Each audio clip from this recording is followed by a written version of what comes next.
네, 오늘 우리에게 주시는 하나님의 말씀 보도록 하겠습니다. 신약 성경 마태복음 5장 10절의 말씀입니다.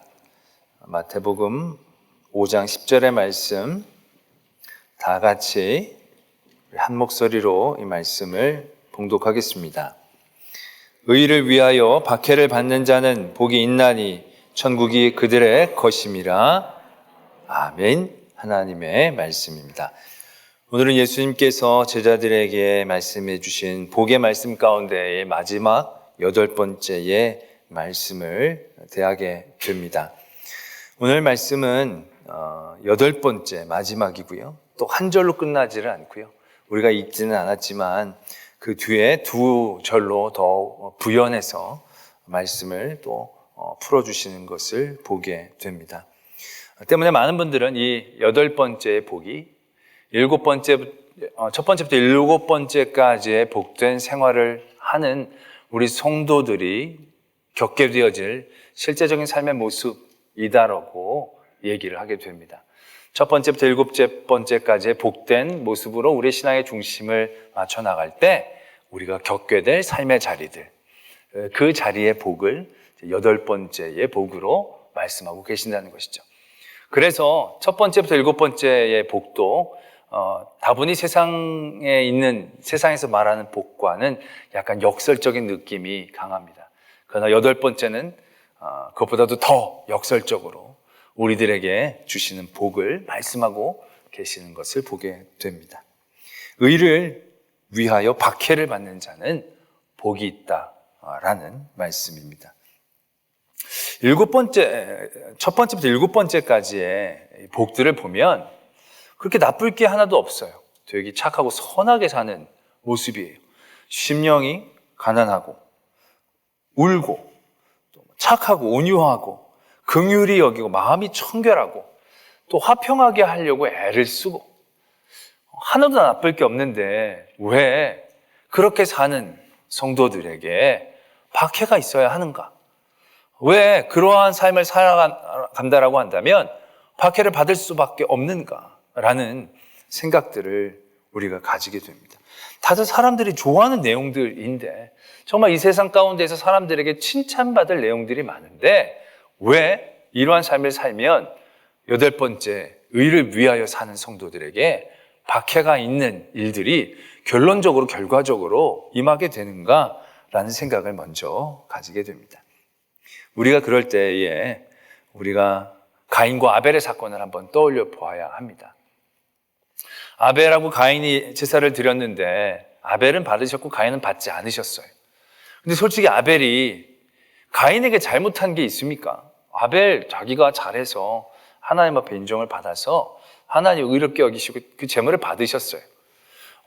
그러고 나서 가인을 비웃거나 하나님이 둘 중에 하나만 받아주겠다 이렇게 조건을 해서 경쟁을 시킨 것도 아닙니다. 그러니까 아벨은 가인에게 어떠한 해코지를 하려고 했던 것도 아니고 무슨 조롱을 한 것도 아니고 피해를 입힌 것도 아닙니다. 그냥 아벨은 아벨의 일을 최선을 다해서 한 것일 뿐입니다. 가인은 자기의 일에서 하나님 앞에 부족했던 것 뿐이죠. 그런데 가인이 그 사건을 받아들이는 모습은 어떠했습니까? 가인이 아벨을 미워합니다. 왜 미워합니까?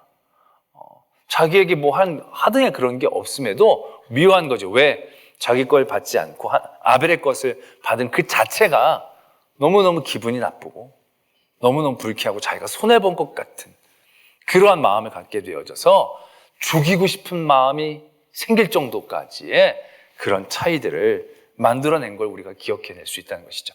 아벨은 한없이 착했을 뿐이에요. 그런데 그것이 가인에게는 기분 나빴다라는 것을 우리가 분명히 기억해야 한다는 것이죠. 그래서 말씀은 예수 그리스도를 믿는 사람, 또 예수 그리스도를 빛이라고 많이 표현합니다. 그리고 세상에는 어둠이라고 얘기를 합니다. 근데 솔직히 빛이 어둠을 망하게 하려고 생긴 게 아닙니다. 그냥 빛은 밝히려고 온 것 뿐입니다. 그런데 그게 구조적으로 빛이 비치는 그곳에 어둠이 있기가 어려우니까. 어둠이기 위해서는 빛이 없어져야 하니까.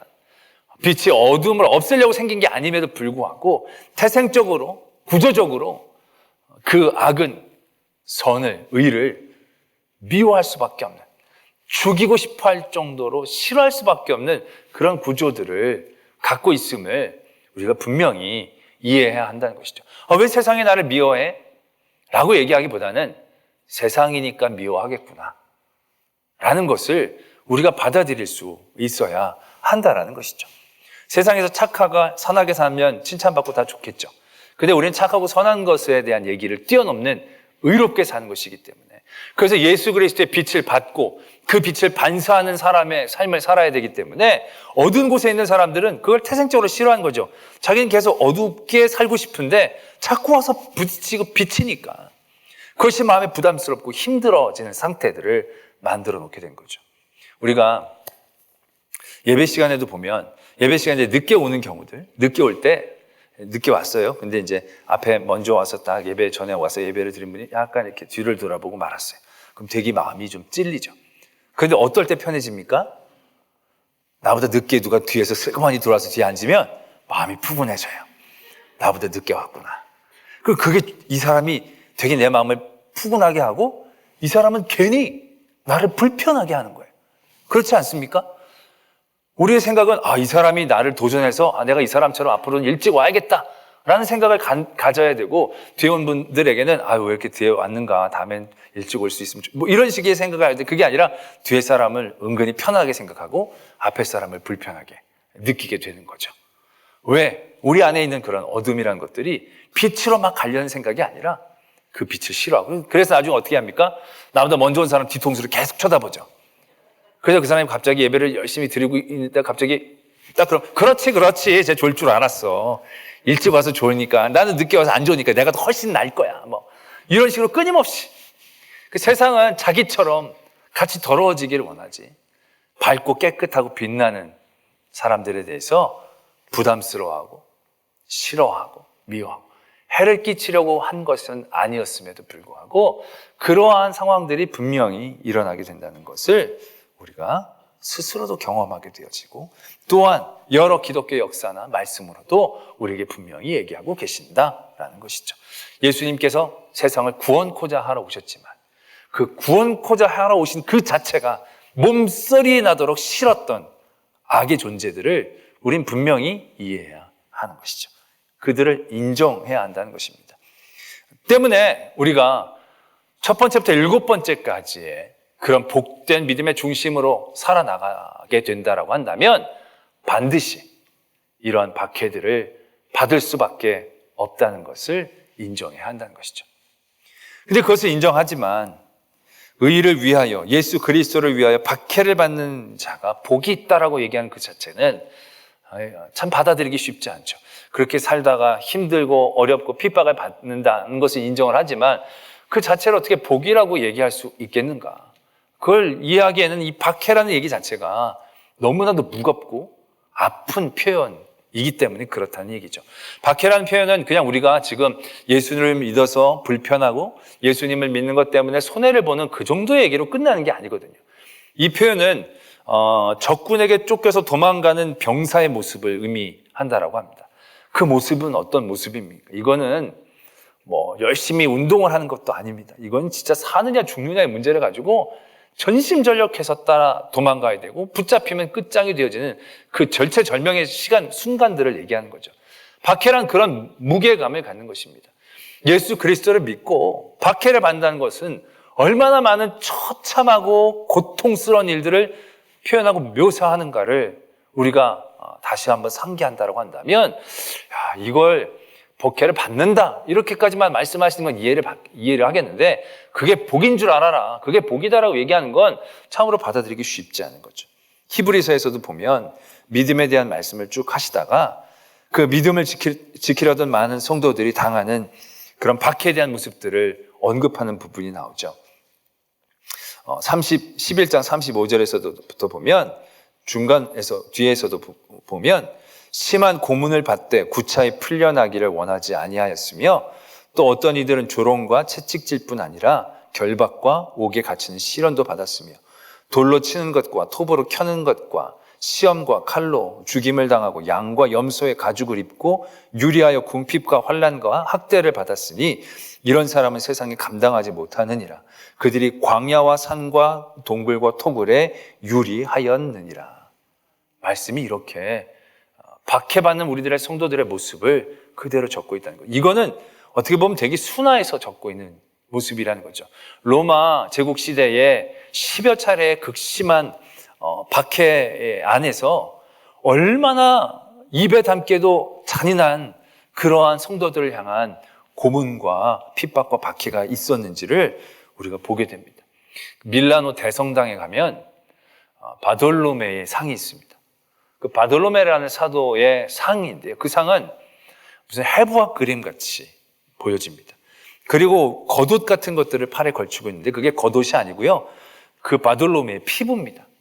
그 바돌로메가 어떻게 순교를 당했느냐면 산채로 그의 피부를 다 벗겨서 그 채로 십자가에 매댄 후에 다시금 십자가에서 내려서 교수를 한 그러한 순교를 당했던 그 사도에 대한 모습을 상으로 만들어 놓은 것을 보게 됩니다. 정말 말로 해도 막 여기서 닭살이 돌 만큼 끔찍한 일이지 않습니까? 그냥 예수 계속 믿을래 빵 그리고 죽으면 이건 진짜 이건 양반입니다. 그게 아니라는 거죠. 그 벗겨지는 모든 고통 가운데에서도 죽지 않으니까 그걸 다시 십자가에서 매달고 십자가에 매달아서도 안 죽으니까 결국 교수를 시키는 그러한 극심한 박해의 모습들, 결국 그게 의를 위하여 예수 그리스도를 위하여 사는 성도들에게 그런 앞에서 7가지의 복된 그런 말씀 가운데 중심을 가지고 살려는 이들에게 나타날 수도 있는 모습이다라고 한다면 이걸 받아들이기가 쉽지 않죠. 우리나라에서도 일제 치하에서 신사참배를 거부했던 많은 우리 믿음의 선배들이 당했던 고문에 대한 얘기들은 정말 너무나도 끔찍한, 과연 내가 그런 일들을 당했으면 견뎌낼 수 있었을까? 자신할 수 없는 그러한 이야기들이 적혀 있는 것들을 보게 되었을 때 의를 위하여 박해받는 것은 받아들이겠는데 복이라고 얘기하시는 것은 과연 어떤 의미인가를 고민해 보게 되는 것이죠. 거기에 예수님께서는 부연하여 말씀하시죠. 오히려 12절에 기뻐하고 즐거워하라. 하늘에 너희 상이 큼이라. 너희 전에 있던 선지자들도 이같이 박해하였느니라. 이렇게 말씀을 주고 계신다는 거죠. 왜 예수 그리스도를 위해 박해를 받는 것이 복인지 더 설명해 주고 계시는 말씀을 보게 됩니다. 이게 무슨 말씀이냐? 사도행전 5장에 보면 사도들이 전도 예수 그리스도를 전하다가 다 옥에 갇히게 됩니다. 갇힌 다음에 그 사도들을 끌어내죠. 그리고 이제 공회에서 그 사도들을 이제 죽이려고 합니다. 그때 이제 가말리엘이라는 사람이 나타나서 말리죠. 만약에 하나님께서 시키신 일이면 어떻게 하려고 그러느냐? 이게 하나님이 시키시지 않은 일이라면 저절로 저들이 무너질 것이다. 우리가 괜히 죽이지 말자. 많은 사람들이 동의를 합니다. 그런데 그들을 그냥 풀어준 게 아니라 사도들을 불러 채찍질하며 예수의 이름으로 말하는 것을 금하고 그들을 놓아줬다 적고 있습니다. 근데 그 다음에 41절에 말씀이 이렇게 적혀져 있습니다. 사도들은 그 이름을 위하여 능욕받는 일에 합당한 자로 여기심을 기뻐하면서 공의 앞을 떠났다. 지금 예수님의 이름 때문에 채찍질 돼서 맞았다는 거예요. 채찍이 말이 채찍질이지 얼마나 그게 아프겠습니까? 근데 그걸 맞고 나오면서 기뻐했다는 거예요. 왜? 내가 예수 그리스도의 이름으로 능욕받는 자로 합당한 자로 여기심을 받은 것으로 기뻐했다. 이게 무엇을 의미하는 것이겠습니까? 사도들, 예수 그리스도의 사도들은 솔직히 사회적으로 보면 아무것도 아닌 사람이었어요. 근데 이런 사람들이 예수 그리스도의 큰 사명을 받았을 때 스스로가 그것을 받아들이기 쉽지 않았을 거예요. 내가 과연 이 엄청난 예수님의 일들을 감당할 수 있을까? 우리가 성령을 받아서 뜨거움도 받고 방언으로 열심히 전하려고 하는데 그렇지만 우리가 과연 이 시대 가운데서 우리 몇 명 되지도 않는데 이 시대에서 어떻게 하나님의 일들을 우리가 다 걸머질 수 있을까? 그들은 대단히 그 스스로에 대한 믿음이 부족해 있는 상황일 수도 있었을 것입니다. 근데 그들이 예수님 때문에 맞게 되니까 그들이 그것에 대해서 각성하게 되어지는 거죠. 아, 내가 이제 예수 그리스도의 이름 때문에 이렇게 맞을 수 있는 사람으로 인정을 받았구나. 그래서 내가 그런 이름으로 내가 능력을 받는 자로 합당한 자로 여기심을 받았다는 것에 대한 깨달음으로 그들이 지금 기뻐하고 있다는 것입니다. 의를 위하여 핍박을 받았을 때, 박해를 받았을 때 그들이 그걸 복으로 받아들인 그 장면을 우리가 발견하게 되는 대목이다라는 얘기죠. 그리고 나서 예수님께서도 오늘 우리에게 주신 말씀 밑에 보면 선지자들도 이같이 박해를 받았다, 이렇게 말씀하고 있다는 것이죠. 이게 무엇을 의미하는 것입니까? 우리가 예수 그리스도의 이름으로 박해를 받았다? 그 예수 그리스도의 이름으로 박해를 받는 그 순간 우리의 반열이 선지자의 반열처럼 인정을 받게 되어지는 그 순간을 맞이한다라는 것입니다. 선지자라는 분들이 대부분 보면 모든 사람들에게 존경을 받습니다. 왜요? 힘들고 어려운 일, 하나님의 일들을 해냈으니까. 근데 그들의 당대는요, 절대로 그렇지 않았거든요. 그들이 선지자적인 활동을 했던 당대의 선지자들의 대부분은요, 다 핍박받았습니다. 다 그 당시 힘을 갖고 그 당시 잘못을 저지른 사람들을 향하여 하나님의 말씀으로 그들을 찌를 때 그들은 선지자들을 다 싫어하고 미워하고 죽이려고 했습니다. 선지자는 그때 그렇게 취급을 받았어요.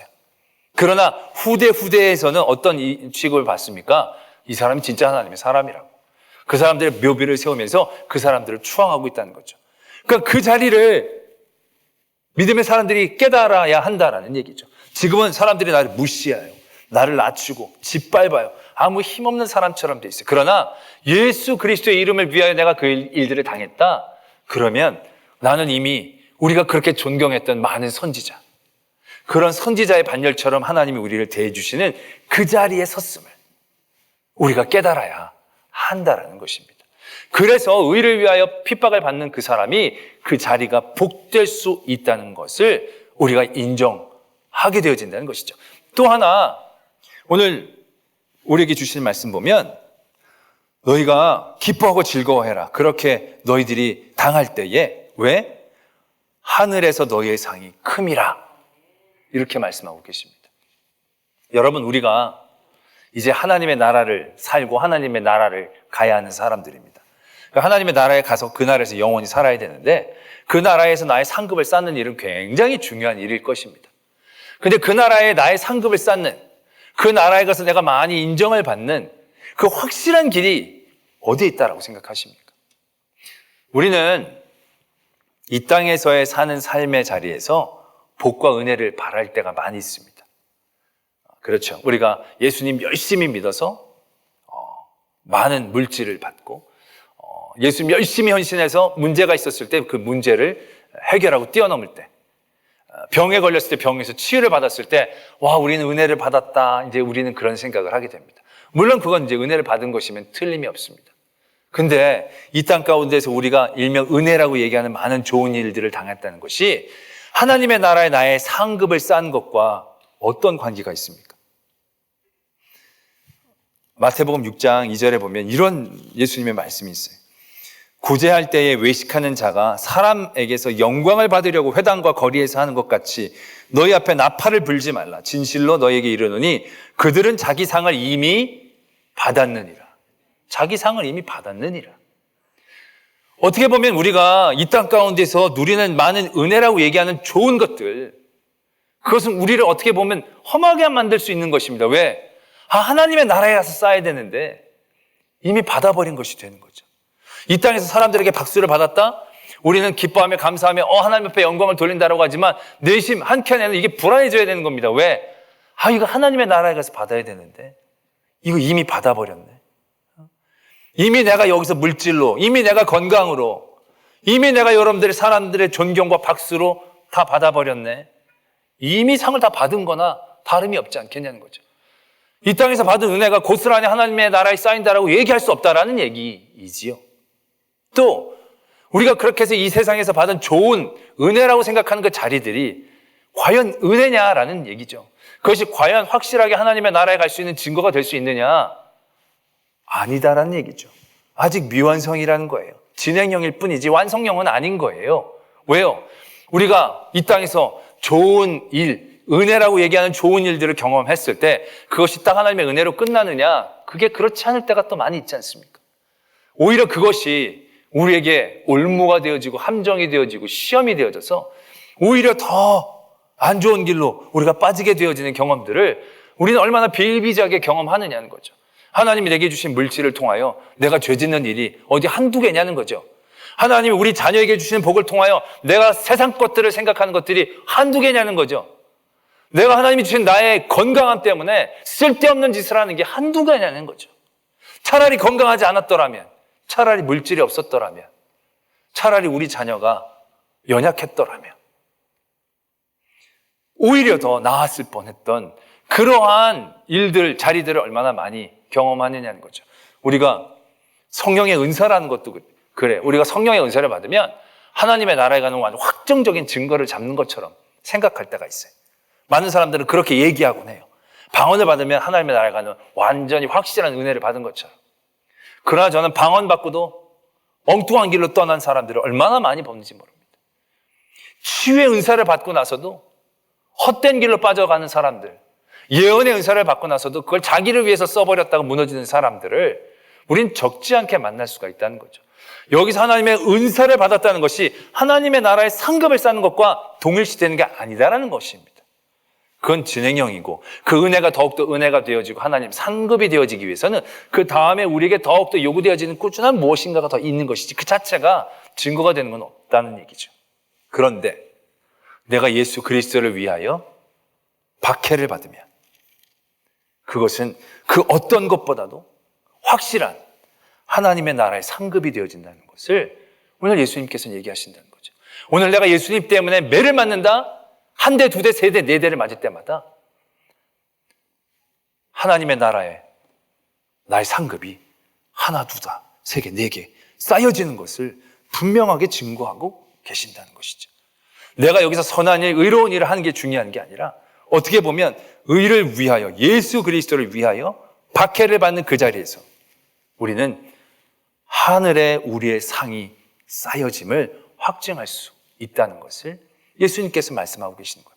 그래서 이 땅에서 누릴 수 없지만 그 어떤 것보다도 확실한 것이 그리스도 때문에 맞았던 나의 상처들, 그리스도 때문에 찔렸던 나의 찔림들, 그리스도 때문에 흘렸던 나의 피, 나의 눈물들, 그건 정말 그 어떤 누구도 뺏을 수 없는 하나님의 나라에서의 확진된 상급이라는 것을 우리가 알아야 한다는 것이죠. 그래서 우리가 예수 그리스도를 위하여 박해를 받는 자는 복이 있다라고 얘기할 수 있다는 것입니다. 나중에 어떤 보상의 차원이 아닌 그 순간 하늘에 나의 상급이 쌓여지는 하나님께서 더욱더 나를 기억해 주시는 그 은혜의 자리에 있음을 우리는 분명히 기억해야 한다는 것입니다. 때문에 예수 그리스도를 위하여 박해를 받는 것, 핍박을 받는 건 우리들에게 있어서는요 너무나도 필수적인 요소이다라는 것을 깨달아야 한다는 것이죠. 우리가 쭉 앞에 7가지의 모든 삶을 살아갔을 때 우리는 이 일들을 당연히 맞아야 한다는 것이죠. 그런데 우리의 삶에 이런 자리가 없다? 그럼 우리는 우리의 믿음을 다시 한번 되돌아봐야 하는 것이에요. 누가복음에서도 모든 사람들에게 박수를 받는 사람을 거짓 선지자라고 얘기합니다. 모든 사람들에게 박수를 받고 내가 처음부터 7가지를 다 했는데도 사람들에게 늘 칭찬받고 박수만 받는다? 그건 선하고 착하게 산 건 맞을지라도 의를 위하여 산 건 아닐 수 있다는 거죠. 왜요? 아까도 말씀을 드렸지만 의를 위해서 산다는 건 착하고 선한 그 이상의 의미들을 갖고 있는 것이고요. 그것은 악이 가만히 두지 않는 것을 의미하는 것이거든요. 때문에 우리의 삶의 자리에서 이러한 박해, 예수 그리스도의 이름을 위하여 당하는 그 어떠한 것들에 대한 나의 아픔과 고통이 없다면 우리는 우리들 믿음을 먼저 한번 되돌아봐야 돼요. 내가 정말 예수 그리스도를 제대로 믿고 있는 게 맞는지 아닌지, 내가 타협하고 있는 건 무엇인지 아닌지, 그것을 먼저 고민해 보고 도전해야 하는 것입니다. 근데 그리고 나서도 별로 예수 그리스도를 위해서 열심히 사는 것 같은데 박해를 받지 못하는 경우들도 만날 수 있습니다. 지금 2021년도 지금 이 시대를 사는 대한민국의 대부분의 성도들이 그런 자리에 있지 않는가라는 생각들을 해보게 됩니다. 저도 고민해 봅니다. 내가 예수 그리스도 때문에 핍박받고 탄압받고 박해받은 일이 뭐가 있었을까? 생각해보니까 별로 없었더라고요. 예수님 믿는 것 때문에 제가 박수받고, 예수님 믿는 것 때문에 사람들에게 존경받고 인정받고, 예수님 믿는 것 때문에 기쁘고 좋은 일들이 많았지만, 내가 예수님 믿는 것 때문에 물론 손해보고 답답하고 참는 것들은 있었지만 그걸 박해 정도라고 얘기할 수 있는 건 아니고, 그 가운데서는 분명히 내가 잘못해서 당한 일들이 있기 때문에 그런 일들을 그렇게 치료하지 않을 때 내가 박해받을 상황이 별로 없는 거죠. 내가 주변에서 늘 믿음의 사람들만 만나니까 뭐 이렇게 핍박받을 일들이 없는 거죠. 그런 곳에 아예 가지를 않으니까, 가지를 못하니까. 그렇다면 내가 어떻게 해야 하는가라는 고민들을 갖게 되더라고요. 여러분들은 어떻습니까? 여러분들은 예수님 믿는 것 때문에 지금도 핍박과 박해 가운데에서 나오신 분들 있으십니까? 여러분들 복된 줄 믿습니다. 그런데 이 중에서 그런 분들이 있을 거예요. 교회 안 나오면 박해를 받아서 나오시는 분들, 교회 안 다니면 오히려 핍박받기 때문에 나오시는 분들도 아마 그런 분들이 더 많지 않을까 싶은 거예요. 왜?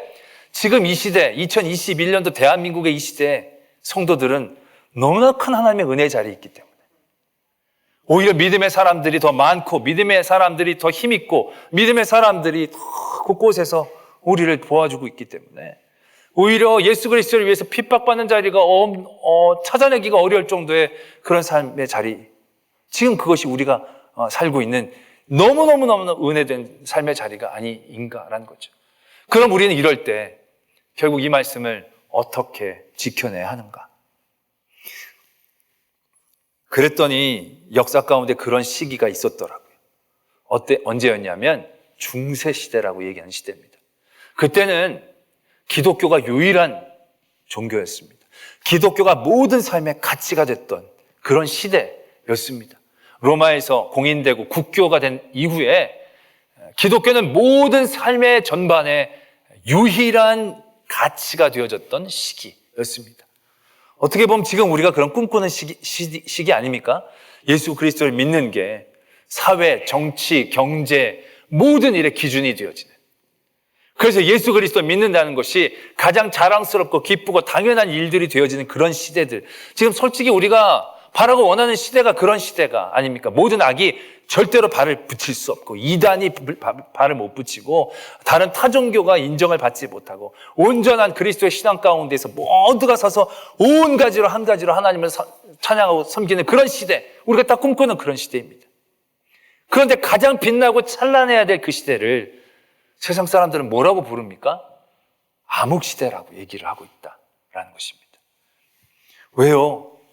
거기에 모든 하나님의 가치들이 다 담겨져 그런 삶으로 살아나갔어야 할 그런 시대.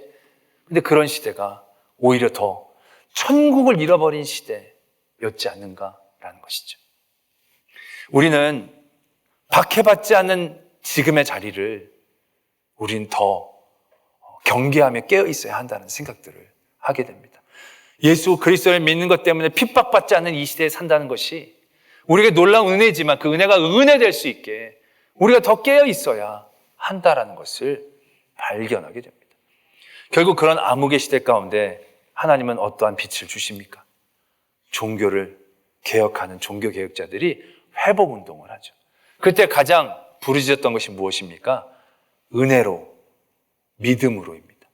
많은 중세에는 자기의 의, 자기의 어떤 선행, 자기의 어떤 쌓는 것들을 통해서 하나님의 나라에 가는 것처럼 착각하기 시작한 겁니다.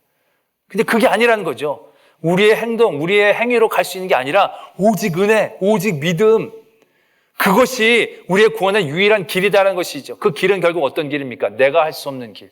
그래서 그리스도만 간절히 붙잡아야 되는 그 길. 그 길만이 우리가 살 길이다라는 것을 다시금 하나님께서 우리에게 가르쳐주고 계신 것 아닙니까? 근데 그게 첫 번째 복이다라는 얘기죠. 심령이 가난한 자는 복이 있나니 천국이 그들의 것이며, 여덟 번째 복에서 핍박받지 않는, 박해받지 않는 그런 삶의 자리에서 우리는 오히려 천국을 잃어가고 있습니다. 왜요? 굳이 천국을 소망할 필요는 없으니까요. 이 땅에서 박해받지 않고 핍박받지 않고 예수 그리스도를 믿는 것 때문에 많은 사람들과 더 좋게, 사이좋게, 편하게 믿고 지낼 수 있는 이 자리에서 우리는 점차 천국을 잃어가고 있는 것이죠. 중세시대가 하나님의 나라를 잃어갔듯이. 그들은 하나님의 나라를 이뤄가고 하나님의 통치 방법과 하나님의 계획과 하나님의 전적인 주관에 의지하지 않고 그들에게 이미 힘이 있으니까 그들의 힘으로 오히려 박해를 받았던 그들이 다른 이들을 박해하고 탄압하고 그들의 물질로 그들을 지켜내고 그래서 하나님의 나라를 이뤄갔던 모습들을 우리가 발견하고 있지 않느냐.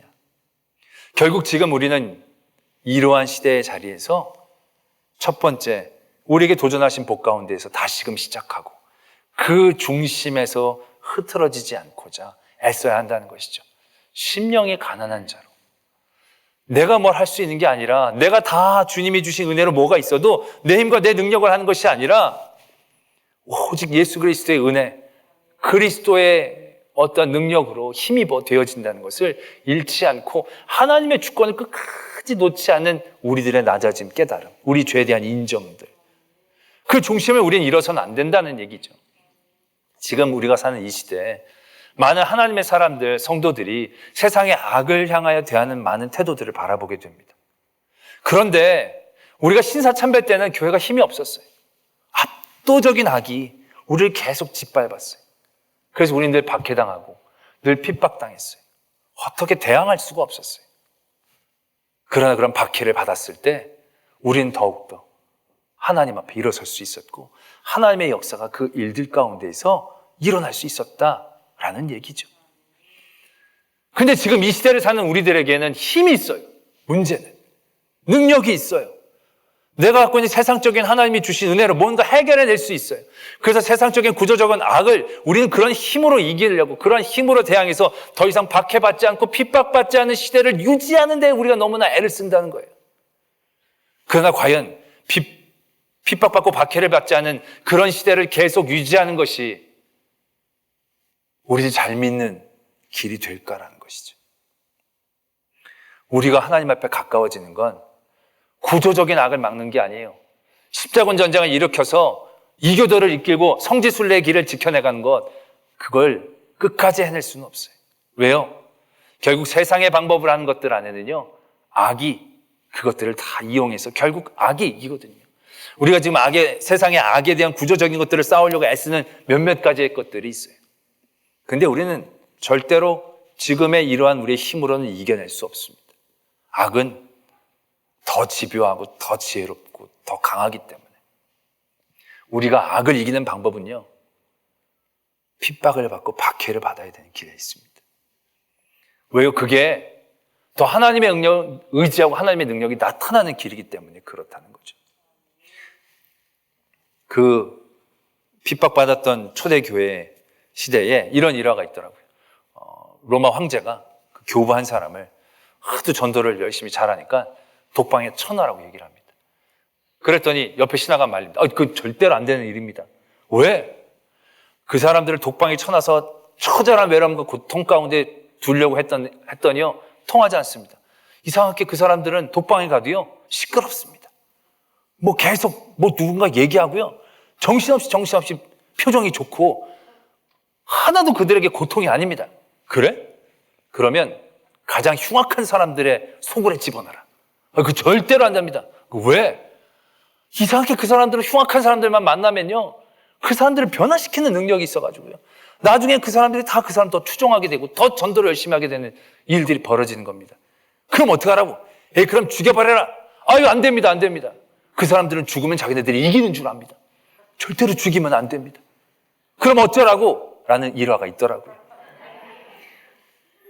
성도가 하나님과 가까워지고 하나님의 강력한 능력과 은혜를 경험하는 그때는 박해가 없고 핍박이 없는 그 시대가 아닌 거죠.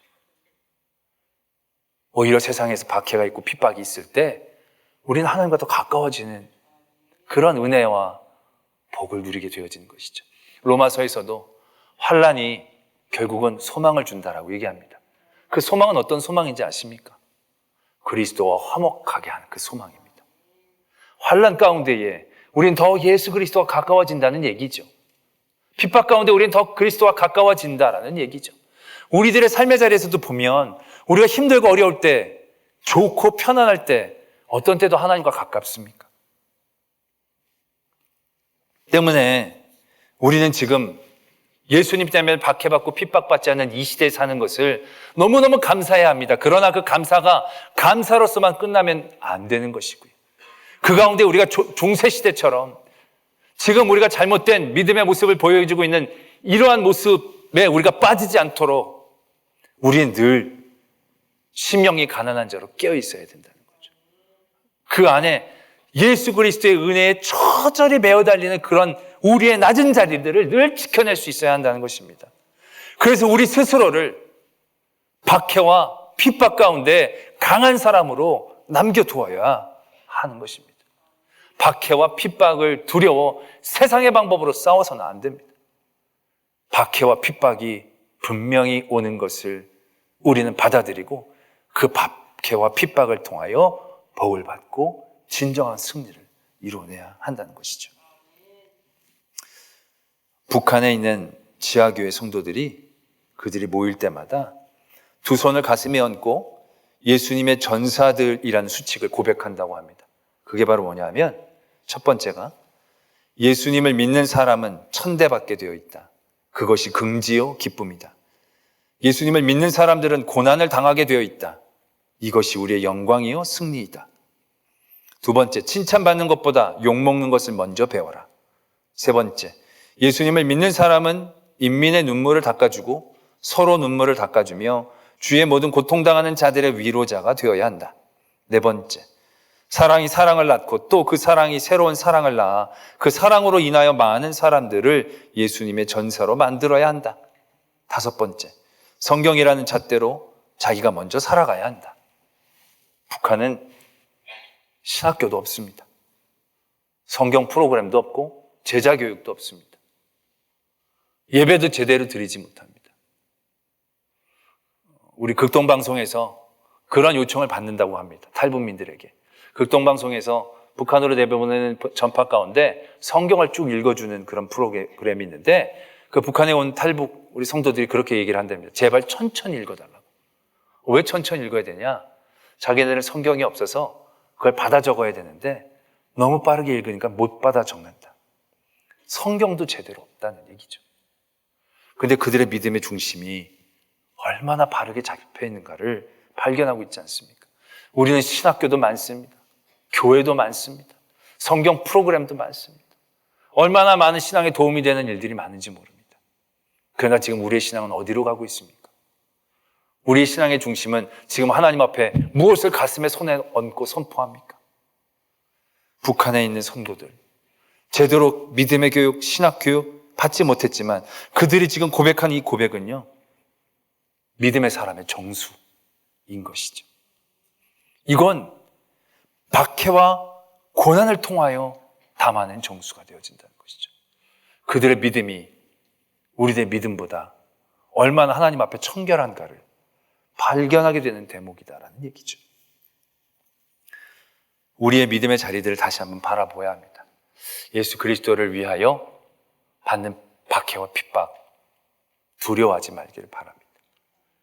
그리고 그런 시대가 오지 않도록 세상의 방법으로 싸우는 게 아니라 그런 시대가 왔을 때에도 이겨낼 수 있는 성도가 될 수 있도록 우리는 지금 준비하고 도전해야 합니다. 우리의 마음의 중심이 하나님이 주신 것이 아무리 많을지라도 늘 가난한 자임을 고백하고 이 땅에서도 하나님의 주권을 인정하며 이겨낼 수 있는 저와 여러분들이 되어지기를 도전합니다. 우리 말씀을 묵상하며 함께 기도 드리기를 원합니다. 우리 안에 있는 모든 믿음의 자리에서 우리는 너무 박해와 핍박을 받지 않고 잘 믿고 또 좋은 일들을 기대하고 바랍니다. 그러나 우리의 진정한 믿음의 자리는 오히려 예수 그리스도를 위하여 핍박받고 박해받는 그 자리에서부터 시작할 수 있음을 우리가 깨닫고 그러한 자리를 두려워하지 않고 도전하는 우리가 되기를 소망합니다. 이러한 마음으로 하나님 앞에 기도드리겠습니다. 아버지 하나님, 박해와 핍박의 자리가 복됨을 깨닫고 고백하며 그 자리를 두려워하지 않게 해주시고 그 그 자리에 맞서서 이겨낼 수 있는, 그 자리에 기뻐할 수 있는 저희들 되게 해 주시옵소서. 그 자리를 피하려고 애쓰는 게 아니라 그 자리에 담담히 서서 그 자리에서 더욱더 그리스도와 가까워지고 기뻐하는 저희들 되게 해 주시옵소서. 예수 그리스도를 위하여 피 흘림이, 눈물 흘림이, 상처받음이 우리에게 복임을 깨닫습니다. 그러나 우리는 본능적으로 그리스도를 위하여 상처받고 피 흘리는 것들을 피하고자 합니다. 그런 일들을 연기시키고자 합니다.